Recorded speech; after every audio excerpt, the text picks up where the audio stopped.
आप देख रहे हैं झारखंड न्यूज। सारंडा एक ऐसी जगह है जहां पहले बंदूकें बोला करते थे, अब यहाँ लोग बोल रहे हैं। समदानी साहब एक ऐसी हस्ती हैं, सीआरपीएफ के कमांडेंट रहे हैं। हालांकि अब इनका ट्रांसफ़र अहमदाबाद हो गया है, लेकिन बहुत सारे ऐसे एक्सपीरियंस हैं। अक्सर ऐसा कहा जाता है कि व्यक्तित्व का प्रभाव जगह पर पड़ता है, उसके कार्य पर पड़ता है। जब जब हमारी मुलाकात इनसे होती रही है तब तब ऐसा लगता था कि स्टाइलिस्ट कमांडेंट हमारे बीच में है और इनका जो व्यक्तित्व है वो सामने के लोगों को प्रभाव डालता है। कभी ऐसा नहीं लगा किसी बड़े अफसर के साथ मुलाकात हो रही है। तो आम जनमानस के बीच में इन्होंने सारंडा में बैठ बनाई है।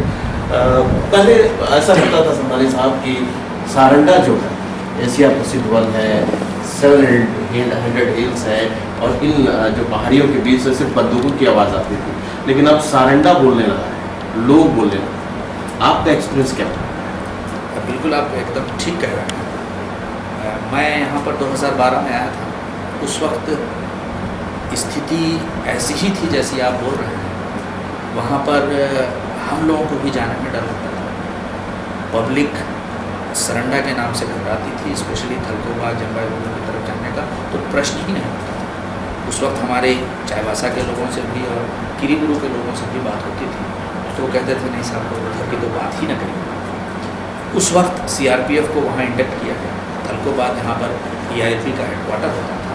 मतलब ईआरपी का हेडक्वार्टर का मतलब आप समझ लीजिए कि उनका गढ़ था, वो पूरा संचालन उसी एरिया से करते थे। वहाँ पर पब्लिक सपोर्ट उनको था, पुलिस से का कोई खतरा उनको नहीं था। चारों तरफ पहाड़ियाँ होने की वजह से और बड़े बड़े शहर आसपास होने की वजह से हमें लॉजिस्टिक की भी वहाँ पर जा कर के हमको कैंप बनाने में मेहनत हुई। इसमें कोई शक नहीं कि थोड़ी बहुत नहीं, अच्छी खासी मेहनत करनी पड़ी। ख़तरा पूरा बना हुआ था, लेकिन जवानों का मोटिवेशन, उनकी टैक्टिक्स की वजह से उस कैंप को बनाया गया। और सबसे इम्पॉर्टेंट बात है कि जो नक्सल से लड़ाई है, नक्सल से लड़ाई बेसिकली डायरेक्ट फाइट हर जगह पॉसिबल नहीं होती, क्योंकि नक्सल आपको मिलेगा तभी आप डायरेक्ट फाइट करेंगे। अदरवाइज़ आपको अगर जीतना है उस एरिया को तो आपको वहाँ की जनता को जीतना, जनता के विश्वास को जीतना। उसमें सीआरपीएफ की 197 बटालियन ने बहुत अच्छा काम किया। हमारे कंपनी का ने बहुत अच्छा काम किया, जिसकी वजह से हम सरंडा में जो भी निवासी था वहाँ का लोकल उसके दिल को जीत। साहब, जब इस सरजमीन पर आपने पहली बार कदम रखा था तो आपको क्या लग रहा था कि सीधी लड़ाई किसके साथ होने वाली है? समस्या के साथ, नक्सल के साथ या लोगों की स्थिति के साथ? मेरी ये पहली पोस्टिंग थी नक्सल एरिया। नक्सल एरिया की लिटरेचर्स मैंने पढ़ा था। नक्सल की जो टैक्टिक्स है या जो थ्योरी है उसके बारे में हमने जानकारी हासिल की थी और लोगों से एक्सपीरियंस हासिल किया था, लोगों का जो पुराना एक्सपीरियंस था। तो उसमें मैं इस नतीजे पर पहुँचा था कि इसमें डायरेक्ट कोई एक तरीका नहीं अपनाया जा सकता। यहाँ पे नक्सल से फाइट ज़रूर की जाएगी, एरिया को क्लियर किया जाएगा, रेगुलर ड्यूटी की जाएगी ताकि नक्सल इस्टेब्लिश ना हो सके। साथ ही साथ आपको पब्लिक सपोर्ट के बगैर आप एक सेकंड भी नहीं चल सकते। पब्लिक उनको ना कर देगी, नक्सल नहीं आएगा। पब्लिक का सपोर्ट रहेगा क्योंकि हमारी इंफॉर्मेशन पब्लिक ही देगी। पहले पब्लिक पुलिस रिलेशन बहुत अच्छा नहीं था। क्या आपको कभी लगा ऐसा कि जो सारंडा के लोग दो पाटन के बीच में पीछ रहे हैं, एक तरफ नक्सल है, दूसरी तरफ पुलिस का दबाव है और ऐसी स्थिति के बीच में जनता मौन हो गई? बिल्कुल, ये एकदम ठीक कह रहे हैं। आपको वो नक्सल से खुशी में नहीं उनके साथ, वो डर की वजह से उनकी मदद करते थे। क्योंकि सरंडा में जहाँ पर उनका हेडक्वार्टर था या जहाँ से वो काम करते थे वो इतना दूर था एरिया से कि वहाँ पहुँचना संभव नहीं था। उस एरिया में पहुंचने के लिए बहुत स्ट्रांग विल की और बहुत अच्छी टैक्टिक्स की रिक्वायरमेंट थी। उस वजह से पब्लिक को ये लगता था कि नक्सल का खौफ की वजह से अगर हमने नक्सल की बात नहीं मानी तो नक्सल हमें मार देगा, पुलिस हम तक नहीं पहुँच पाएगी। इसलिए उनका भरोसा पुलिस पे उतना ज़्यादा नहीं था। लेकिन हमारे पहुँचने के बाद यही चीज़ चेंज हो गई जिससे वो हमारे करीब आकर उनसे दूर। भरोसा कितना कायम हुआ? भरोसा तो मैं कहूँगा कि आज के एरिया में, जिस एरिया में हम हैं, उसमें बहुत ज़्यादा भरोसा है पब्लिक का। और ये बात मैंने वहाँ पे महसूस की है और वहाँ के निवासी ने नक्सल को मना किया है अपने एरिया में आने के साथ, आप लोग हमारे एरिया में ना, क्योंकि आप हमारे एरिया में आएंगे तो जो हमारे रिलेशन है, जो हमारा काम एडमिनिस्ट्रेशन या पुलिस या सीआरपीएफ कर रही है वो नहीं कर। तो अभी एक तरफ हम ये सुनते हैं जयराम रमेश साहब आते रहे, अभी राजनाथ सिंह साहब भी आए, फरुखाबाद का वही इलाका है जहाँ का सत्यजीत रे आके रेस्टोरेंट लिखा करते थे, उड़िया फिल्म का बेस था, वहाँ शूटिंग हुआ करती थी, वाचिंग टावर था, सभी परिवार के साथ जाते थे जब भी जाना। लेकिन अभी भी इस बीच में जब हम ये कहते हैं कि नक्सल मुक्त हो गया सारंडा, कभी न कभी ऐसी घटनाएं घट जाती हैं जो पिछले टर्म में घटी हैं, नक्सल को लोगों ने मारा लेकिन खौफ है, तो बिल्कुल बेखौफ सारंडा हम कब तक देख पाएंगे? आपके एक्सपीरियंस है? नक्सल मुक्त तो मैं अभी नहीं कहता, नक्सल मुक्त बिल्कुल नहीं। नक्सल का मूवमेंट है पहले के मुकाबले में कई गुना कम हो चुका है, लेकिन नक्सल मुक्त होगा जरूर, इसमें कोई शक नहीं। जिस हिसाब से काम चल रहा है, और सिर्फ एक कोई वजह नहीं होगी कि सिर्फ हम ऑपरेशन करके एरिया को नक्सल मुक्त करें, ऑपरेशन और प्लस सारंडा का विकास, क्योंकि जो वहाँ के निवासी हैं उनको दिक्कतें बहुत हैं, इसमें कोई शक नहीं, और वो उनको मतलब ज़िंदगी जीने के लिए भी बहुत सारे सामानों की ज़रूरत है जो वहाँ पर उपलब्ध नहीं है। धीरे धीरे एडमिनिस्ट्रेशन ज़रूर उस काम को कर रहा है, और वो वही काम थोड़ा और पेज से होगा तो वहाँ पर जल्दी ही नक्सल मुक्त होगा। दो जगह जब लड़ाई होती है आमने सामने दो लोगों के बीच में, अक्सर ऐसा होता है तीसरे लोग भी फायदा उठाते हैं उसका, तो क्या कभी आपको ऐसा लगा है सीनियर अफसर कि कहीं ना कहीं कोई लड़ाई जो है स्पॉन्सर्ड भी है, या कोई लोग फायदा उठा रहे हैं, या कुछ खौफ बनाने की कोशिश करें कि रोमांचन लाल सोने का शुरू? नहीं, ऐसा मुझको, चूँकि मैं सीआरपीएफ से हूँ, क्योंकि ना तो मुझ पर इस टाइप का कोई कभी किसी ने मुझसे इस टाइप की कोई बात कही, ना ही मुझे कभी फील हुआ कि मेरे काम में किसी ने रोकने की कोशिश की।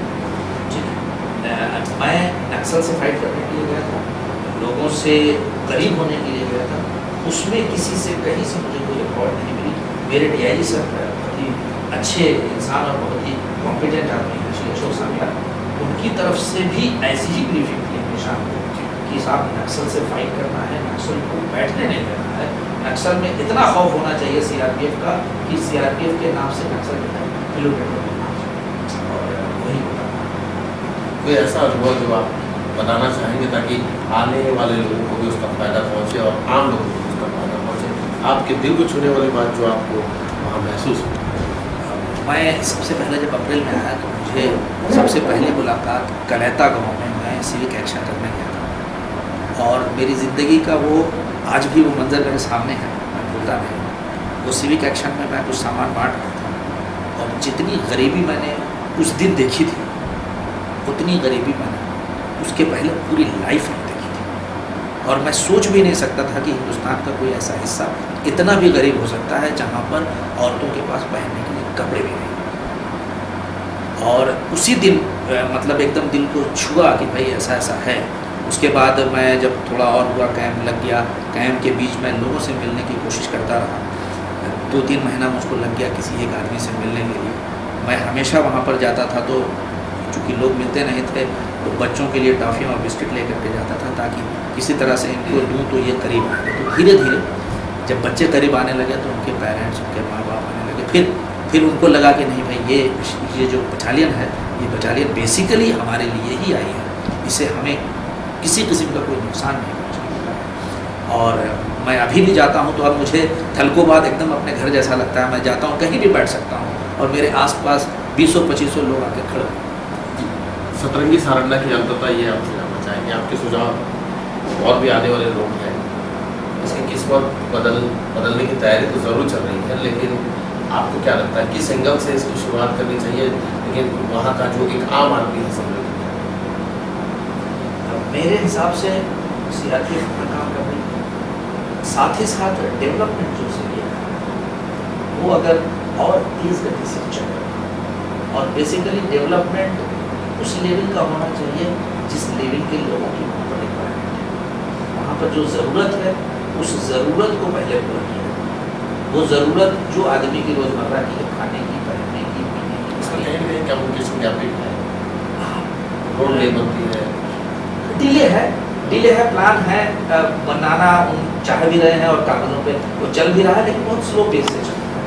इसमें कहीं कोई मैं ये नहीं कहूँगा कि कोई फास्ट चल रहा है, लेकिन हाँ ये है कि ये गति चलती रहेगी। आज रोड बन गई, बहुत सारी चीज़ें हो गई। अभी रिसेंटली मेरी बात हो रही थी तो हैंडपम्प वगैरह, पानी वगैरह की कोई दिक्कत है पर्टिकुलरली थलकोट में जब पानी नहीं है और जीवन यापन का साधन नहीं है। वहाँ पर स्थिति ये है कि एक लेडी जो है वो किरीबुरु उनकी नियरेस्ट मार्केट है, 30 किलोमीटर तकरीबन। और ये उसी से रिलेटेड मैं बता रहा हूँ जो आपको मैंने कविता की बात है, उसी आसपास की एक घटना ये भी है कि मैं आ रहा था, क्योंकि नक्सल एरिया में था और जनरली हम लोग की ड्रिल होती है कि हम जब भी नक्सल एरिया में जाते हैं तो जो भी मिलता है रास्ते में उससे हम थोड़ा बातचीत ज़रूर करते हैं, ये जानने के लिए कि कौन है। तो एक लेडी अपने 2 बच्चों के साथ, उम्र उसकी देखने से तो वो 35-40 की लग रही थी, वैसे शायद बच्चों को देखने से लग रहा था वो 25-30 की होगी। मैंने पूछा कि भैया आप कहाँ से आ रहे हैं, तो पता चला कि वो 5-5:30 बजे का शाम का वक्त वो किरीबुरु से। वो बताती है कि किरीबुरु किस लिए गया, अगर वो सब्जी बेचने गया और कितने की सब्जी बिकी साहब, 100 रुपये की सब्जी बेची। वो आलू उसकी ना कुछ उगे होंगे, वो लेके गई होगी। तो मैंने कहा ये आपकी बोले हाँ सर, हर हफ्ते हम आते हैं और ये 100 रुपये की इनकम होती है हमारी और इसी से हमारा खर्च चलता है। तो वो फिर मैंने जोड़ा उसको कि 400 रुपये पर मंथ की इनकम है, वो भी तकरीबन 240 किलोमीटर चलने के बाद। ठीक है, तो उसी दिन मैंने उनको कहा कि आप लोग आलू बेचने के लिए, मेरा कैंप है, आपकी जो भी सब्सिडी करते हैं, चाहे वो 2 किलो हो, चाहे 1 किलो हो, चाहे कुछ भी हो, आप उसको मेरे कैंप में से आपको वो रेट मिल जाएगा जो रेट की आप आइए, सामान दीजिए, पैसे लीजिए, चलिए। 60 किलोमीटर आकर के 100 रुपये कमाने की इतनी मेहनत, आपका काम है तो ज़रूर आएंगे क्यों, लेकिन इस काम के लिए नहीं है। वो भी पैदल चल के वो बड़ा टचिंग सा सीन होता है, आपको बहुत टच करता है कि भाई क्या हम लोग 100 रुपये ऐसे खर्च कर देते हैं और वो 100 रुपये के लिए कितना कष्ट करते हैं। तो वो सब चीज़ें हैं कि भाई वो भी हमारे हिस्सा है, हमारे देश का एक हिस्सा है जो निगलेक्टेड रहा है, लेकिन चूँकि अब न्यूज़ में है तो ज़रूर। सारंडा तो वैसे पूरे विश्व की नज़र है और हम आपको कहें कि सारंडा तो सितम बहुत हुए हैं और समृद्धि अब इसके बहुत करीब आ गई है, मुहाने पर खड़ी है। बस लोगों को जागरूक होने की ज़रूरत है। समृद्ध सारंडा हम जल्द पाएंगे। बहुत बहुत धन्यवाद समदानी साहब।